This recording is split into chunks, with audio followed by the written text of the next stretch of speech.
Front ജെറിയില് Vannappuram Jerin Vannappuram അദ്ദേഹത്തിൻ്റെ എൻ്റെ വീട്ടിൽ വന്നു അതിഥിയായിട്ട്. ഞാനിപ്പോൾ അദ്ദേഹത്തിൻ്റെ അതിഥിയായിട്ട് വന്നേക്കാണ്. ഊട്ടിപ്പഴങ്ങൾ കണ്ടോ, കുറച്ചൊന്നുമല്ല, ഇതേപോലെ ഒരേ മരങ്ങൾ 10-20ഓളം മരങ്ങളുണ്ട്. സൂപ്പറായിട്ട് ഏറ്റവും നന്നായിട്ട് ഏറ്റവും വലിയ കാര്യം എന്ന് വെച്ച് കഴിഞ്ഞാൽ ഇതിൻ്റെ വലുപ്പം ഹൈ പ്രൊഡക്ഷനാണ്. എന്ത് സാധനം ഹൈ പ്രൊഡക്ഷൻ ഉണ്ടെങ്കിൽ നമുക്കതനുസരിച്ച് കോസ്റ്റ് കുറച്ച് ആളുകൾക്ക് കൂടുതൽ കഴിക്കാൻ പറ്റും.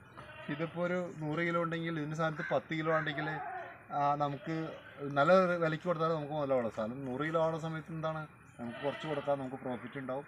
പ്രോഫിറ്റ് ആനുപാതികമായിട്ട് കൂടുതലുണ്ടാവും. അപ്പോൾ ആളുകൾക്ക് കൺസ്യൂം ചെയ്യാൻ പറ്റും, ഏറ്റവും വലിയ കാര്യം. അപ്പോൾ അതുകൊണ്ട് ഏറ്റവും വലിയ കാര്യം എന്ത് പ്രൊഡക്ഷൻ ആയാലും അത്യാവശ്യം ആവറേജ് ഒരു ഫലഭൂയിഷ്ടമായിട്ടുള്ള അല്ലെങ്കിൽ ഗുണകരമായിട്ടുള്ള ഒരു ഫ്രൂട്ടാണെങ്കിൽ അതിൻ്റെ പ്രൊഡക്ഷൻ കൂട്ടാന്നുള്ളതാണ് ഏറ്റവും വലിയ കാര്യം. അപ്പോൾ എന്തായാലും ജെറിന് അതിൻ്റെ ഒരു അഭിനന്ദനങ്ങൾ ജെറില്. ഓക്കെ. ഞാനിവിടെ വരുന്ന സമയത്ത് സാധാരണ മൂട്ടിപ്പഴം എന്ന് പറഞ്ഞു കഴിഞ്ഞാൽ ഒരു നെല്ലിക്കയുടെ വലുപ്പം, പക്ഷെ ഇത് നല്ല മുഴുത്ത നെല്ലിക്കയുടെ വലുപ്പമുണ്ട്. ആ ക്യാമറയുടെ പരിധിയിൽ നോക്കുന്ന സമയത്ത് വലുപ്പം കുറവായിരിക്കും, പക്ഷെ ഇത് അത്യാവശ്യം നല്ല വലുപ്പമുണ്ട്. എനിക്ക് തോന്നുന്നു ഒരു 30-35 ഉണ്ടെങ്കിൽ 1 കിലോ ഉണ്ടാവും എന്ന് തോന്നുന്നു. 30-35 1 കിലോ ഉണ്ടാവും എനിക്ക് തോന്നുന്നത്. അല്ല, മാക്സിമം ഒരു 50 1 കിലോ ഉണ്ടാവും ഉറപ്പായിട്ട്. അപ്പോൾ അങ്ങനെ നോക്കുന്ന സമയത്ത് പക്ഷേ ഇതിൻ്റെ ഒരു ആകർഷണം, ഇത്രയും ഭംഗിയായിട്ടുള്ള ഒരു ആകർഷണമുള്ള ഫ്രൂട്ട് വളരെ കുറവാണ്. അപ്പോൾ റംബൂട്ടാൻ ഉണ്ട്, ഒരു വലിയ മരത്തിൽ പല സ്ഥലത്തായിട്ട് കിടക്കണം. പക്ഷേ ഇതങ്ങനെയാണെന്ന് വെച്ചാൽ കൊലച്ച് തിന്നങ്ങോട്ട് ഭംഗിയായിട്ട് കിടക്കുകയാണ്. എന്തായാലും നമ്മൾ ഏറ്റവും വലിയ കാര്യം എന്ന് വെച്ചാൽ ഈ ഫ്രൂട്ട് ഉണ്ടായിരിക്കുന്ന ഒരു 6-7 വർഷം കൊണ്ടാണ് കാച്ചിരിക്കുന്നത്. അപ്പോൾ ഇതിൻ്റെ പിന്നിലുള്ള അഡ്വാൻസ് 6-7 വർഷമായിട്ട് ഇപ്പോൾ കാച്ചി നിന്നിട്ട് ഒരു 5-6 വർഷമായിട്ടുണ്ടെങ്കിൽ ഇതിൻ്റെ പിന്നിലുള്ള അധ്വാനം എന്ന് പറയുന്നത് നമ്മൾ കാണാതെ പോകരുത്. കാരണം അത്ര നാൾ മുമ്പ് ഇതിനെപ്പറ്റി കണ്ടെത്തി ഇത് കൊണ്ടുവന്ന ജെറിൻ്റെ ഫാദറിനൊക്കെ, ജെറിൻ്റെ ഇളയച്ചൻ വെല്ലിച്ചൻ അവരൊക്കെ ഇത് വെല്ലിച്ചിൻ്റെ പറമ്പില്ല ജെറിലത് വെല്ലിച്ചിൻ്റെ പറമ്പ്. അദ്ദേഹം പഞ്ചായത്ത് സെക്രട്ടറി ആയിരുന്നു, അന്നമണ്ട പഞ്ചായത്തിൻ്റെ സെക്രട്ടറി ആയിരുന്നു. അദ്ദേഹത്തിനെ പരിചയപ്പെട്ടു.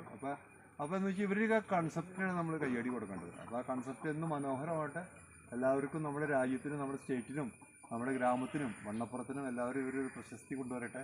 കൊണ്ടുവന്നു കഴിഞ്ഞു, ഇനി അതിലപ്പുറത്ത് പറയാനൊന്നുമില്ല. അപ്പോൾ സൂപ്പർ ജെറിലെ. ഓക്കെ.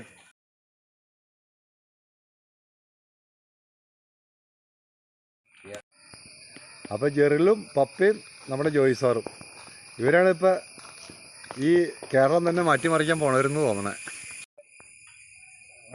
ജെറിൽ ഇതിപ്പോൾ 5ാം വർഷം വെച്ചേക്കണം അല്ലേ? 6 വർഷം കൊണ്ട് കാച്ചു. 4 വർഷം കൊണ്ട് കാച്ചു തുടങ്ങി. ഓക്കെ. ഇതിപ്പോൾ കഴിഞ്ഞ വർഷം കാച്ചിരുന്നു. അപ്പോൾ ഒരു 20-22 കിലോ ഉണ്ടാവുമായിരിക്കും അല്ലേ?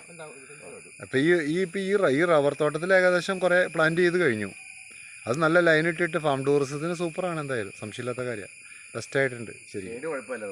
അല്ല, ഏറ്റവും വലിയ കാര്യം എന്ന് വെച്ച് കഴിഞ്ഞാൽ ഇപ്പം ഇത് 22 കിലോ ആണെങ്കിൽ അടുത്ത വർഷം 3 വർഷത്തിനുള്ളിൽ 100ലേക്ക് എത്തും.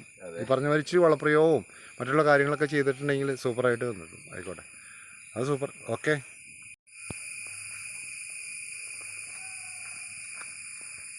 ഈ ഫാം ടൂറിസത്തിൻ്റെ ഉള്ളൊരു കാര്യം എന്ന് വെച്ച് കഴിഞ്ഞാൽ ഇപ്പം ഇത് മഴക്കാലം ചിലപ്പോൾ 1-2 മാസത്തേക്ക് നമുക്കൊരു ഇറിറ്റേഷൻ തോന്നും.